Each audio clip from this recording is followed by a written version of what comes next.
Hello everyone, welcome to Ken studies. आज है 22 मार्च और आज के दिन सेलिब्रेट करते हैं वर्ल्ड वाटर डे। बात करते हैं वर्ल्ड वाटर डे की, तो ये डे हाईलाइट करता है importance of fresh water and advocate for the sustainable management of fresh water resources. SDG की बात करें, सस्टेनेबल डेवलपमेंट गोल की, तो एसडीजी 6 के अंतर्गत सैनिटेशन एंड हाइजीन का वर्णन किया गया है। इस वर्ष 2023 की वर्ल्ड वाटर डे थीम की बात करें तो थीम है accelerating the change to solve the water and sanitation crisis. और ये कब से मनाया जाना शुरू हुआ, तो in 1992 United Nations General Assembly adopted a resolution by which 22 March of each year was declared world day for water to be observed starting in 1993।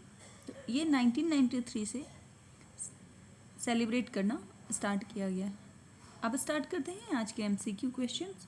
आज का फर्स्ट क्वेश्चन है, the scheme tops is implemented by which of the following union ministry. आपसे पूछा जा रहा है tops योजना किस केंद्रीय मंत्रालय के द्वारा लागू किया जा रहा है। आपके ऑप्शंस हैं ministry of textile, ministry of Panchayati Raj, ministry of sports या मिनिस्ट्री ऑफ टेली कम्युनिकेशन। इसमें आपका करेक्ट ऑप्शन हो जाएगा option C, ministry of sports. So union ministry of youth affairs and sports का ये इनिशिएटिव है टॉप्स, जिसका फुल फॉर्म होता है टारगेट ओलंपिक पोडियम स्कीम, और इसका एम है to support India's finest athletes. इस स्कीम का एम है to improve these athletes training so they can win Olympic medal. बढ़ते हैं नेक्स्ट क्वेश्चन की ओर। Along with Ladakh, which is the one other destination from India that have made it to the list of world's greatest places for the year 2023 released by Time magazine। आपसे पूछा जा रहा है लद्दाख के साथ साथ भारत का कौन सा एक अन्य गंतव्य है जिसने टाइम पत्रिका द्वारा जारी वर्ष 2023 के लिए विश्व के महानतम स्थानों की सूची में अपना स्थान बनाया है। आपके ऑप्शन हैं कोची, मयूरभंज, पुरी या मदुरई। तो एक स्थान तो लद्दाख है, आपको दूसरा स्थान बताना है कि कौन सा है, और इसमें आपका करेक्ट ऑप्शन हो जाएगा ऑप्शन बी, मयूरभंज, जो कि ओडिशा राज्य में पड़ता है, एक डिस्ट्रिक्ट है ओडिशा राज्य में मयूरभंज। और यूनियन टेरिटरी लद्दाख को सेलेक्ट किया गया है। इनको सेलेक्ट किया गया है for their rare tigers and ancient temples and adventures and eats respectively. इस कैटेगरी की वजह से, इन चीज़ों की वजह से इन्हें सेलेक्ट किया गया है। टाइम मैगजीन की बात करें तो ये एक अमेरिकन न्यूज़ मैगजीन है based in New York city, and it was first published in New York city on 3 मार्च 1923। बढ़ते हैं नेक्स्ट क्वेश्चन की ओर। The fourth Asian Kho-Kho Championship for men and women started in which of the following states। आपसे पूछा जा रहा है पुरुषों और महिलाओं के लिए चौथी एशियाई खो खो चैंपियनशिप निम्नलिखित में से किस राज्य में शुरू हुई है। आपके ऑप्शंस हैं कर्नाटका, महाराष्ट्र, वेस्ट बंगाल या असम।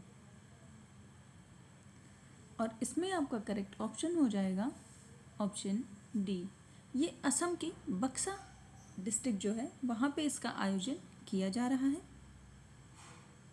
और इस इवेंट को ऑर्गेनाइज किया जा रहा है bye the Kho Kho Federation of India in association with Assam Kho Kho Association and Bodoland Territorial Region government के द्वारा।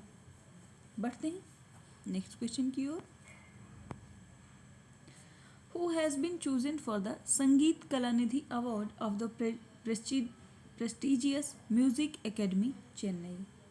आपसे पूछा जा रहा है प्रतिष्ठित संगीत अकादमी चेन्नई के संगीत कलानिधि पुरस्कार के लिए किसे चुना गया है।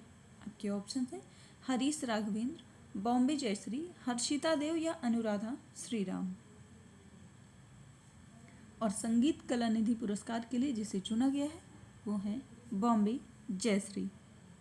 ये एक रिनाउंड कार्नेटिक वोकलिस्ट और म्यूजिशियन है, और इन्हें दिया जा रहा है Sangeet Kalanidhi award by Music Academy Chennai के द्वारा। बढ़ते हैं नेक्स्ट क्वेश्चन की ओर। Which state is the key state partner of International SME Convention 2023? आपसे पूछा जा रहा है अंतर्राष्ट्रीय सूक्ष्म और मध्यम उद्योग कन्वेंशन 2023 का प्रमुख राज्य भागीदार कौन है? आपके ऑप्शन हैं उत्तर प्रदेश, मध्य प्रदेश, असम या ओडिशा। और इसमें आपका करेक्ट ऑप्शन हो जाएगा ऑप्शन बी। ये थर्ड एडिशन है इंटरनेशनल SME कन्वेंशन 2023 का, और इसको ज्वाइंटली हेल्ड किया जा रहा है by the union ministry of MSME external affair and India SME forum के द्वारा। इसमें मध्य प्रदेश गवर्नमेंट जो है वो की स्टेट पार्टनर है, और इसके साथ उत्तर प्रदेश गवर्नमेंट है एसोसिएट स्टेट पार्टनर। बढ़ते हैं नेक्स्ट क्वेश्चन की ओर। International Criminal Court has issued an arrest warrant against the president of which country? आपसे पूछा जा रहा है अंतर्राष्ट्रीय आपराधिक न्यायालय के किस देश के राष्ट्रपति के खिलाफ गिरफ्तारी वारंट जारी किया गया है?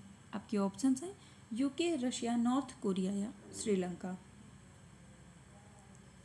और इसमें आपका करेक्ट ऑप्शन हो जाएगा ऑप्शन बी। रूस के प्रेसिडेंट व्लादिमीर पुतिन के खिलाफ ये अरेस्ट वारंट जारी किया गया है बाय इंटरनेशनल क्रिमिनल कोर्ट, और ये जारी किया गया है for the alleged war crime of unlawful deportation and transfer of children from occupied areas in Ukraine to the Russian Federation. बढ़ते हैं नेक्स्ट क्वेश्चन की ओर। Which year has been proposed to be marked as the year of tourism? आपसे पूछा जा रहा है कि निम्नलिखित में से किस वर्ष पर्यटन वर्ष के रूप में मनाने जाने का प्रस्ताव रखा गया है? आपके ऑप्शंस हैं 2023, 2024, 2025 या 2027। और आपका करेक्ट ऑप्शन हो जाएगा ईयर 2023।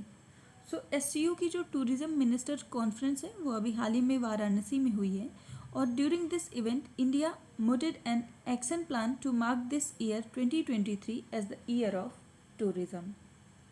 SCO की बात करें तो ये एक इंटरगवर्नमेंटल ऑर्गेनाइजेशन है, और वर्तमान समय में इसमें 8 मेंबर्स हैं, जिसमें China, India, Kazakhstan, Kyrgyzstan, Pakistan, Russia, Tajikistan और उज्बेकिस्तान शामिल हैं।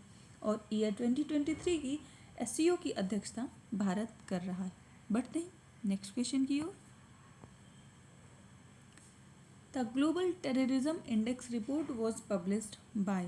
आपसे पूछा जा रहा है वैश्विक पर्यटन सूचकांक रिपोर्ट निम्नलिखित में से किसके द्वारा प्रकाशित की जाती है? आपके ऑप्शन हैं Financial Action Task Force, International Criminal Police Organization, United Nations Office on Drugs and Crime और Institute for Economics and Peace. और इसमें आपका करेक्ट ऑप्शन हो जाएगा option D. Institute for Economics and Peace के द्वारा ग्लोबल टेररिज्म इंडेक्स जारी किया जाता है। आपको कमेंट करके बताना है कि इस इंडेक्स में फर्स्ट प्लेस पर कौन सी कंट्री है, मतलब ऐसी कंट्री जो सबसे ज़्यादा टेररिज्म से प्रभावित है। बढ़ते नेक्स्ट क्वेश्चन की ओर। Choose incorrect statement related to international criminal code. आपसे पूछा जा रहा है अंतर्राष्ट्रीय आपराधिक न्यायालय से संबंधित कौन सा कथन गलत है, ये आपको बताना है। आपका स्टेटमेंट है it is governed by an international treaty called the Rome statute. Second, India is not a party to the Rome state along with the US and China. Third, it came into force on 1st July 2000 and it is an intergovernmental organization and international tribunal seated in The Hague, Netherlands. आपको अंतर्राष्ट्रीय आपराधिक न्यायालय से संबंधित गलत कथन कौन सा है, इसका चुनाव करना है, और आपका इनकरेक्ट स्टेटमेंट इसमें हो जाएगा ऑप्शन सी। ये 2000 में नहीं, जबकि ये 2002 में लागू हुआ है। बढ़ते हैं नेक्स्ट क्वेश्चन की ओर। Recently which city was declared as the first tourism and cultural capital of Shanghai cooperation Organization? आपसे पूछा जा रहा है हाल ही में किस शहर को संघाई सहयोग संगठन की पहली पर्यटन और सांस्कृतिक राजधानी घोषित किया गया है? आपके ऑप्शन है मथुरा, काशी, ऋषिकेश या हरिद्वार। और इसमें आपका करेक्ट ऑप्शन हो जाएगा ऑप्शन बी, काशी, जिसे वाराणसी भी कहते हैं, जहाँ पे अभी हाल ही में एससीओ की टूरिज्म मिनिस्टर्स मीट हुई है, उसे डिक्लेयर किया गया है first tourism and cultural capital of Shanghai cooperation organisation. और इस इवेंट में ये प्लान किया गया है कि ईयर 2023 को ईयर ऑफ टूरिज्म के रूप में देखा जाएगा। बढ़ते हैं नेक्स्ट क्वेश्चन की ओर। What is the theme of 6th Global Recycling Day that was observed on 18th March 2023? आपसे पूछा जा रहा है 18 मार्च 2023 को मनाए गए 6वें वैश्विक पुनर्चक्रण दिवस का थीम क्या है? आपके ऑप्शन है creative innovation, new creation, let's get real या रिसाइकलिंग फॉर फ्यूचर। और इसमें आपका करेक्ट ऑप्शन हो जाएगा ऑप्शन ए, क्रिएटिव इनोवेशन। इस बार 6th ग्लोबल रिसाइकलिंग डे का थीम है और ये डे ऑब्जर्व किया जाता है to raise awareness of the importance of recycling and encourage people to take action to reduce waste and protect the environment. तो आज की करंट अफेयर सेशन में इतना ही। धन्यवाद।